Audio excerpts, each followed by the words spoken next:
It is Friday, November 25th. Let's talk PlayStation. Hello everyone, welcome back. We've got a very big development in the Activision acquisition, Sony, Microsoft thing. There's a lot to cover, so that's going to be later. But first, as always, our PS Plus reminder. The November PS Plus Essential games are still live. Claim those, get that done. You still have some time left there. And also, last chance to play for Assassin's Creed Valhalla on PlayStation Plus Extra. That game is going to leave the service on December 20th. And so, good to talk about it now, because that game, if you do the whole thing, it's like 150 hours, something nuts. So, if you want to play that game, I suggest you do it right now before it leaves the service on December 20th. But anyway, moving on to our first news story. It looks like Sony's finally doing something about all the shovelware on the PlayStation Store, which we talked about this in a separate video maybe a month and a half ago. But there's all this, bloated asset flip games on the PS Store, which are, very obviously targeting the kind of audience that wants very easy platinum trophies. And the problem is that these games, they clog up the store and sometimes they hide good, genuine content. So what happened recently was the website dex.exe claims an anonymous source has sent them an updated policy and business model guidelines when publishing games on the PlayStation Store. They even provided a screenshot of this, which shows the updated requirements and allowances, and this is where it specifically calls out some of the bloated software we've seen on the PS Store recently. So games may now be identified as spam or repetitive if the product features recycled assets or assets that are not meaningfully altered from other existing products on the store, irrespective of the publisher on record. So they're even looking at that as well. Multiple concepts or variants that have duplicative functionality or experiences will also fall into that category as well. And Sony also says, where possible, these experiences should be placed into a single product using in-game commerce to expand the experience. And as an example, supplying different trophies for each product is not sufficient for differentiating the content. If partners are found to be breaking these guidelines, they might be subject to discoverability being restricted, content being delisted, content not being searchable and only accessed via a direct link, and PlayStation partners' accounts, your account being suspended or terminated. So I think the language here is sufficient, assuming this report is true, because it very clearly targets like the jumping series, right? And my problem, or not my problem, but my only concern with this when we talked about it a month ago was that, when you have a curation policy, there's going to be situations where you might, turn down a game or reject a game that maybe didn't need to be rejected, right? It's just when you have so many games getting submitted, unless every single one has a thorough, good human manual review, you're bound to have something that gets turned away, and then you have a small dev making a big stir on Twitter or something, and that's just more bad PR for the company. So I can see how they're treading carefully on this, but the language does seem to specifically call out something that is rather obvious, which is, again, like the jumping series. And this is why these games really need to be curated away from their storefront. I mean, it is Sony's, they can do whatever they want, but, even showing this footage where I'm searching for these games, which that's the good news, is that they already kind of nerfed them when it comes to discoverability, so you have to specifically look for them now. But even when I search for them, you're seeing other games with the jumping search term being, thrown in, which, sucks for those games that might have that search term in there, right? So this is the right path forward, and hopefully this is not going to be a major issue anymore and something where Sony can put this behind them. Now, moving on to God of War Ragnarök. It's really funny because last week I'd mentioned that Sony has not put out sales figures for games in a while, where they kind of do it right after launch to talk about how many copies they sold. And they do tend to reserve that for games that do really well, like The Last of Us Part 2, which was the previous record holder for most games sold within like 3 days or something. Kind of like that debut week area. It's always a little bit different how they phrase it, but they did finally do this for Ragnarök as well. So Ragnarök sold 5.1 million copies during its debut week, making this not only a record for the franchise, but this is now the fastest selling first-party launch for a PlayStation Studios game. Totally wild, nuts. That's a lot of copies, and something where, this game is easily going to do 10, 15, eventually 20. I'm sure it'll get there at some point, right? This is the kind of game where it's gonna have some serious legs, especially as more PS5 stock goes out there. So huge congrats to Santa Monica again. Initially the launch, it's like, hey, congrats, the critical reception has been so positive, so good, and now they've got this under their belt where biggest first-party launch, that is quite the achievement. Also, patch 2.04 recently went out, and this one covers only 2 issues, nothing crazy. The game, for the most part, is quite solid in terms of no game-breaking issues or bugs or weird little issues, but, that's just anecdotal. It seems across the board the game shipped in a very good state. Now, while we're talking about patches, we can also talk about Gran Turismo 7's recent 1.26 patch, which since launch, GT7 has already had a lot of support, a lot of new cars and tracks and things like that. We don't cover every one of them, but this is one update where since launch, a lot of people were waiting for this because 1.26 does have, again, more cars, new tracks, the GT Cafe menus, or new menus, new events, lots of stuff. The point is, this also added the car valuation service, aka you can finally sell your cars. This will unlock after clearing menu book 39 and seeing the ending, so you more or less have to finish the game to an extent, because of course you can play much further than that. But this valuation service lets you sell duplicate vehicles in your garage, and you can only sell one car of the same model every 24 hours, but at least you can finally offload some duplicates and bank credits a bit faster and add to your garage for the cars that you really want, because it gets a bit repetitive when you have to recycle older races to save up to buy something that's 1 million plus credits, and if you want to do that multiple times, it does take quite a bit and feels grindy. So took a while to get there, but at least the feature is finally here to sell cars. And if that was something that was putting you off from buying the game or really committing more time to it, just know that it's finally here with update 1.26. Now, moving on to Sony's China Hero project. You might remember this initiative from a few years ago, where back in 2016-17 is when they initially launched this. They had a phase 1, then a phase 2, and they fund developers in China, give them some capital to get these games off the ground. So we saw games like Fist Forged and Shadow Torch, Anno Mutationum, and Hardcore Mecha come out of this program. So now they're beginning phase 3 of this initiative and making a much larger commitment to help incubate both small and big teams by committing up to $140,000 of an investment into each game that's accepted into the program. And some of these games will even be published directly by SIE, like Lost Souls Aside, and also Convaleria, which were initially from the earlier phases in this project. So it seems like the progress there has been so good that Sony wants to now publish those games globally. And the SIE Shanghai president told Reuters that the success of Genshin Impact is what convinced the company to continue their investment in the developers in China. Now, that for the most part is good news to me. Whether it's Sony or any publisher, if they have some kind of startup program or something where they're investing a small sum into fledgling, startup developers, that I like to see a lot of, just because, 140K might not seem like a lot, especially if we're even talking in smaller terms with an indie title like Stray or Sifu. Like, those games are still, those have 7-figure budgets, and more people work on those than you think. But 140 is still plenty to get a team off the ground. Maybe they're in an alpha stage and they need to hire more people to get them into a more playable state for their game that they can then take a vertical slice and try and find more capital by approaching other publishers. That is still a decent sum of money to get you to a point where you can find more investment, right? So I would like to see this program expanded, and it looks like it is doing just that with phase 3. Now, another topic that we talked about last week was the Game Awards and how the nominees recently went up. And so there's been discussions around who was nominated, who should win. And I'd mentioned you can't look at that one show and think that's the de facto award show. There's many other places that do it. And so recently Games Radar held the Golden Joysticks, and that's where we saw their game of the year was Elden Ring. Not too surprising. Also, Best Storytelling went to Horizon Forbidden West, and then the Best PlayStation Game was Stray.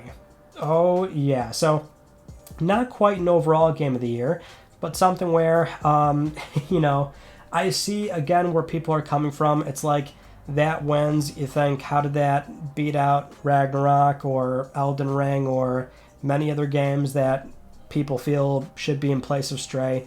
But while I did not really expect it, or maybe I kind of did because I've been saying it for a while, I'm still enjoying the Stray onslaught, if you will. I think there's going to be a lot more of this happening. And so I would recommend, if you haven't played Stray just yet, maybe give it a fair shake, because, man, I am loving what is actually happening right before our eyes right now. That Stray is genuinely getting some praise and the recognition that it deserves. Alright, moving on to Final Fantasy XVI, because if you remember, we were told this game is going to get a confirmed release date before the end of this year, or at least it's very likely that that will happen, and there's not much time left, so where is it going to go? Likely the Game Awards, because recently Tom Henderson published a new report on InsiderGaming.com saying that pre-orders for Final Fantasy XVI will go live on either December 7th or the 8th, and that it would likely coincide with the Game Awards, and that's sort of implying that I would suspect it's going to be a release date trailer and pre-order announcement that will go live, right then and there. That seems to be the most plausible thing, especially because while this is more of a Sony Square thing, sometimes Square does their own announcements regarding this game, and sometimes Sony does it on the PS blog and during State of Plays. But generally, Sony likes to have, at least one or two things at a Jeff Keighley live stream. And so, if this shows up there, I would suspect that's going to be like the one PlayStation kind of announcement that they'll have. Or it could be that more in line with, Square doing it, and maybe Sony will have something else. But I think we're just kind of splitting hairs here. It just seems like that is very plausible, because we should be finding out very soon. Okay, it's time to go over all the crazy stuff going on with Activision, Blizzard, Microsoft, Sony, regulators. This anime has been crazy. So much plot advancement in the past, not even a full week, the past 4 or 5 days. So here's everything. We'll go in order. But initially, this started with a new report from the New York Times, a very lengthy report covering this deal and also divulging some new details. Like, one of the first things day of when the deal was announced was that Microsoft called Sony and said, "Hey, we plan to keep shipping Call of Duty on your platform." Then we all know what happened after, with the back and forth from both Brazil's CADE and the UK CMA. To which Microsoft then accuses Sony of misleading regulators, and Jim Ryan providing a statement saying that was not true. Ryan says Microsoft is, quote, "a tech giant with a long history of dominating industries, and that it is highly likely the choices gamers have today will disappear if this deal goes ahead." Chris Shelton, the president of the CWA, which is the Communications Workers of America, said when meeting with the FTC to vouch for Microsoft's commitment of not opposing unions, he said the FTC responded with, and I quote, "A lot of companies promise lots of things, then they never keep their promises." The big news is that recently, on November 11th, Microsoft confirmed it has upped their offer of 3 years to 10 for committing to keep Call of Duty on PlayStation. Sony declined to comment on the offer, but the New York Times also writes that the FTC may be building a legal challenge to the deal, as they've recently asked for companies' sworn statements about their concerns over the acquisition. So we can't talk about this just yet, because now we have to get into our next story, which is the UK CMA, the Competition Markets Authority, where they recently published both Sony and Microsoft's response to their issues statement, which was back on October 14th. And so both Sony and Microsoft wrote these around, they submitted them around October 28th to the 31st between the two of them. So this is where we see another 22-page document from Sony and a 111-page document from Microsoft. So there's no way we can cover all this, but admittedly, this is a lot of what we've seen before in terms of the same arguments, but there is some new things in here, and I think what we'll do is kind of a back and forth between the two on topics that are counter to each other, or at least if they're somewhat similar, and so the screenshots are between both documents. But to start, Sony argues that Call of Duty is one of the most successful franchises of all time, that for 20 years has consistently been the largest annualized AAA premium franchise in the games market. Sony then provides some numbers and uses EA's Battlefield as an example of an established publisher attempting to compete compete and ultimately coming short against Call of Duty for years. Microsoft provides numbers on how Activision's share in console publishing is low, and that Call of Duty isn't unique, that the franchise is consistently outranked on user polls and Metacritic scores. Sony talks about Microsoft's recent acquisitions and how they began foreclosure strategies, and that Microsoft has an incentive to make Activision titles exclusive to Xbox and Game Pass, and that Microsoft does not contest its plans to make the content exclusive to Game Pass, denying PlayStation Plus the content. Microsoft says without the merger, Activision content would not even be on subscription services, as they are not currently offered on any right now. Therefore, the merger cannot make competitive conditions worse. They also state that even if they did foreclose PlayStation Plus, it would also have no effect on competition because PS Plus and Game Pass are primarily a way to access games on their respective consoles. Sony says consumers would be harmed. In the midterm, a significant number of PlayStation users would switch to Xbox and/or Game Pass. Faced with weaker competition, Microsoft would be able to increase console and game prices. Further down the document, Sony also does address their own price increase, which they say is not reflective of its market power as suggested by Microsoft, but was due to adverse currency trends, supply shortages, and global inflation. They even mention Microsoft has recently hinted at this as well.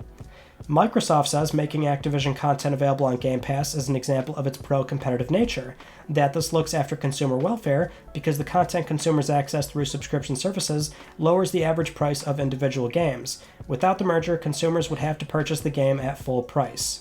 Sony responds to Microsoft's argument that Nintendo has been successful without Call of Duty. They claim Nintendo offers a differentiated experience to Xbox and PlayStation, and that Microsoft's own internal documents support this, where they track PlayStation more closely than Nintendo, with Nintendo often being absent from any internal competitive assessment. Sony argues that this reveals Microsoft's true strategy. Microsoft wants PlayStation to become like Nintendo, so that it would be less close and less effective of a competitor to Xbox. Post-transaction, Xbox would be the one-stop shop for all the best-selling shooter franchises. Microsoft says Nintendo not being considered a close competitor to them or Sony is incorrect, and they mention Nintendo offers a broader range of mature content than Xbox, citing games like Apex Legends, The Witcher 3, Outlast, Little Nightmares, Life is Strange, and more. They also bring up recent mature Nintendo exclusives like Bayonetta 3. Sony also responds to Microsoft's 3-year commitment, which would guarantee Call of Duty until 2027. Remember, this was before the 10-year offer, and also how they want to release it on PlayStation, quote, as long as that makes sense. Sony says that by the time they launch the next generation of PlayStation, which would likely occur around Redacted, it would have lost access to Call of Duty and other Activision games, making it vulnerable to consumers switching platforms. Microsoft says it is inherently implausible that withholding one game could have a foreclosing effect on console competition, that with Sony's massive install base, it's not credible that PlayStation would be surpassed by the loss of Call of Duty or any other Activision title. Microsoft cites Minecraft and Sony with Bungie as examples of keeping large cross-platform games on all platforms. Sony also talks about their disadvantage with PlayStation Plus versus Game Pass, that Game Pass has 29 million subscribers and is fully expected to grow substantially in the future. The equivalent multi-game subscription tiers of PS Plus lag considerably, with fewer than redacted the number of subscribers.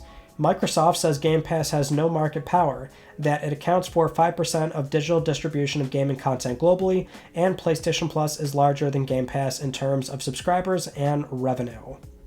So now that we're finally caught up, let's go over everything that's been said so far, and I do encourage again to read the full thing if you are really interested in this process, because don't just depend on me or others to kind of relay this stuff.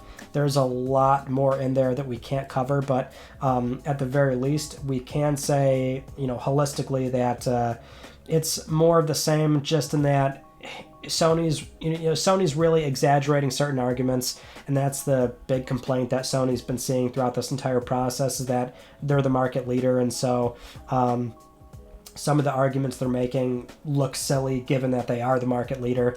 But on the flip side, you have Microsoft spending $70 billion, so they don't really look all that great either, especially when they have to downplay the importance of the acquisition by saying that Call of Duty isn't even that good. Look at how Vanguard did, it wasn't that great. Review scores are lower. They go out of their way to compliment Sony's games, saying that their first-party software is of a higher quality than theirs. So you've got them downplaying Sony, overplaying it, and that's essentially the same thing here, but you are seeing both companies also make arguments that, you know, sometimes they're completely valid and some that also seem to completely miss the mark, or certainly phrase it in a way that sounds good but is very misleading. So for example, Microsoft's notion that Game Pass isn't as big as PlayStation Plus, but you know, that's not quite comparable to the multi-tier levels of PS Plus, which Sony did talk about, or multi-game levels, I should say, right? So that's what Sony talked about, is that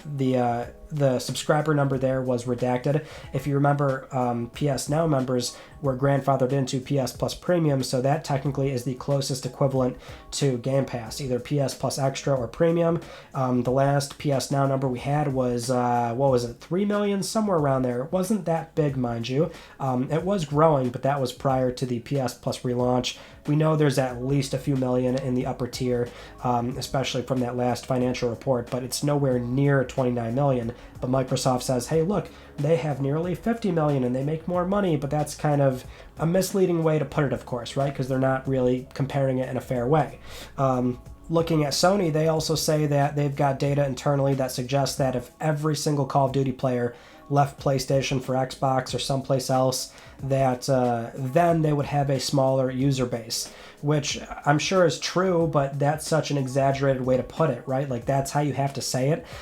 So as a market leader, that's why they're catching so much heat, because they have to really be far-reaching and say things that are likely not going to happen, or at least not anytime soon, to get the point across that this will likely hurt them. But you know, there's that. There's the Nintendo thing, right, of like, oh, they want to make us like Nintendo, which definitely sounds silly, right? It sounds a bit ridiculous, although I do see the point they're trying to get across, which I feel like I'm one of the only people that, you know, brought this up, or at least it really stuck out to me in the initial Phase 1 documents that were published, which is that Microsoft has internal documents that track Sony as a close competitor to them, and that they don't really look at Nintendo all that often. Internal documents, apparently Nintendo is nowhere to be found on there because they're not considered a direct competitor. And I don't think we ever needed the Activision, you know, documents to come out. I don't think any of this needed to happen for most people to agree that, yeah, Nintendo nowadays, since the Wii at least, has been kind of in its own little place. There's certainly some crossover, right? You know, somebody that's more actively playing video games might own a Switch. They might own a PlayStation or Xbox. PC even sometimes is in its own little place, right? Like, people tend to understand that there's crossover, but there are some segments that are a bit more broken off from one another. So that's not unrealistic to say. And now Sony's also bringing this up in this response to the issue statement. But, you know, there's the price thing too, which, of course, they have to say things that may not be in good faith or be that don't give them the best image, because of course Sony was the only platform holder that initially raised game prices alongside other publishers, but the only platform holder to do it before the inflation kicked in. Now they're the only platform holder that raised prices on consoles, and even though they're pointing fingers and saying, hey, Microsoft might do it too, it doesn't look good. And again, a market leader, so it doesn't, you know, that's why Sony's been catching so much heat over this whole thing, despite the other guy spending $70 billion on a publisher, which, you know, again, there's no good guy in the situation, at least in my playbook. I don't think, you know, one's better than the other here. There's pros and cons to both outcomes, but the 10-year deal, let's talk about that. So Microsoft upped their 3-year offer to 10 years. Many would look at that and think that maybe Sony should take it, because 10 years actually does get them into the next PlayStation generation, which is a major concern for the company right now. You know, the redacted info didn't even hide anything, because it more or less outlines right there that the next PlayStation is somewhere around 2027, 2028, and you know, a 10-year deal guaranteeing PlayStation would get them into PlayStation 6 comfortably. And I do think Microsoft has, in good faith at this point, certainly said, like, we're going to keep releasing Call of Duty. You don't have to worry. That's in the short to mid-term. So I do think, in good faith, it will be, you know, a 10-something year deal at the very minimum. But, you know, Sony is probably not going to take that deal, or really any deal, because if they accept anything at all, that more or less is them submitting to the idea that they're totally okay with this whole acquisition. And why would they? Because we can't keep ignoring the context of everything that's happened thus far, right? So again, a Sony acquisition has historically not harmed Xbox or taken away content. I know Sony has this evil reputation of being the exclusive monster, but that's largely timed exclusives. They've done some third-party things in perpetuity, but they all have. Their exclusive reputation comes from their own studios. Microsoft has done it a different way. They've picked up third-party developers, now a publisher, and now another publisher. And Sony can't really ignore the fact that, a studio here and there is fine. Playground Games, that doesn't really, doesn't matter to us. Bethesda, they took away some really big marquee titles. They can't do that again, especially when Activision, yes, it's highly focused on Call of Duty, but there's other games and other properties in there. So, at this point, Sony has lost a lot of content from purely Microsoft acquisitions, and you got to figure they're just, getting a little bit fed up with it. So not only will they not take the 10-year deal, I assume, but it seems like they feel confident to some degree that they can maybe get this thing actually blocked, or be a role in getting it blocked, which they wouldn't have had an option either way up until the fact that this deal is so big that regulators are stepping in. So it's not like they can come in and stop Bethesda or the smaller devs. This got so big to where they're being openly asked from regulators. So they're going to play the game, and they've been doing it quite handedly. And that's why, this is a good segue to our next story, which is Politico recently published a new report citing 4 separate sources that the FTC is in fact looking at, possibly challenging the deal in some way. They say likely challenge the deal, but they also say in the article it's not guaranteed, but in some way the Federal Trade Commission here in the U.S. is likely to either file an antitrust lawsuit, or really that might just be them approaching Microsoft and, guaranteeing some kind of concessions to humor the deal in the first place, which that's a process which is a whole other can of worms. And if Microsoft has to make certain concessions that ultimately make the deal far less valuable, who knows how that'll play out either. I mean, remember though, a big part of the deal is definitely mobile for them, so we can't ignore that either. They definitely want a presence in a big way in the mobile space. So maybe they would take concessions in the console business purely for King Digital Entertainment. I don't really know, though. It's just that's what we've seen so far. It's not going to be the end, obviously, but I think we'll leave it there for now. And while I still thought this whole thing was going to go through no problem, it seems like there are problems, and it's not like it won't clear or it won't be passed, but it seems like concessions are a very serious possibility.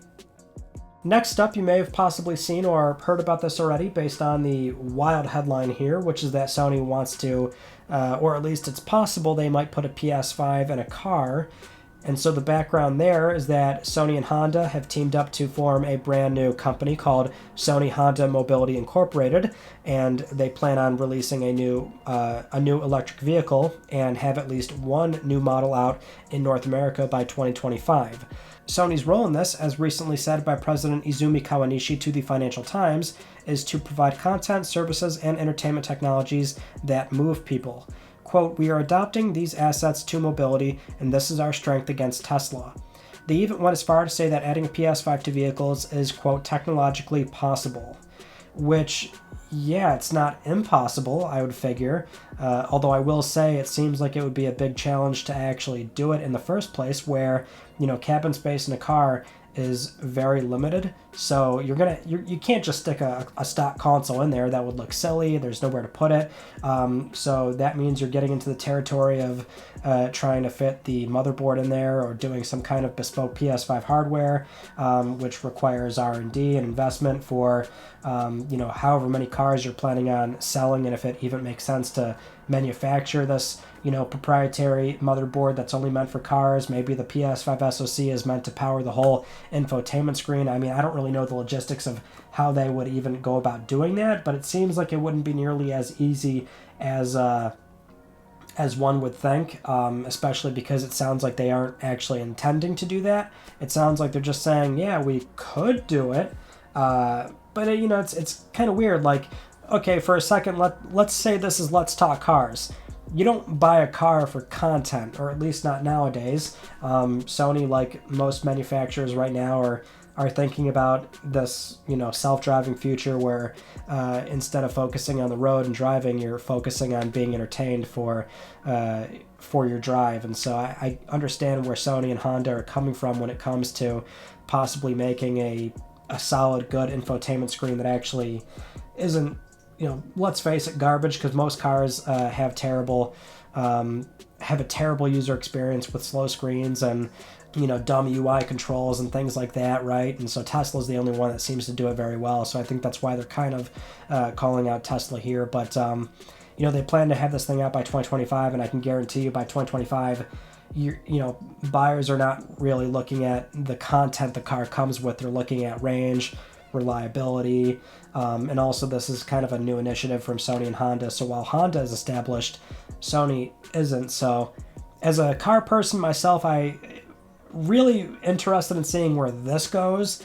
I think it's really a bad idea for Sony to get into the car business because it's very expensive, and I think there's not much upside here considering that there's so many new players coming into that space. But I think we'll leave it there. I don't think we're seeing PS5s in cars anytime soon, but it's funny to hear Sony actually say that. Now, with all that said, it is time for Let's Talk Plus, the weekly Let's Talk PlayStation giveaway, where one of you can win a $10 PSN code. I would like to congratulate this viewer right here. I'll be contacting you very soon via email or Twitter, and if you'd like to win a $10 PSN code, it's very easy. You can follow the links down below. Supporting this channel a number of ways can get you an entry, and I'll announce the winner next week because I'm trying to help pay for your games. Those are all the stories that I wanted to talk about you all from this past week, and our Tuesday video was looking at PS2 games being played on a CCHE model PlayStation 3, which has software emulation for the PS2's Emotion Engine, and that's where you do lose some PS2 compatibility, but also those PS2 games do look better on that console, which I think some don't realize, so there's some comparison shots in that video. Interesting topic. Go check it out if you haven't just yet. And then, as always, another video on Tuesday. But until then, that is it. So that concludes this week's episode of Let's Talk PlayStation. I'm Ryan Benecki. Thank you all so much for talking with me, and I will see you all next Friday.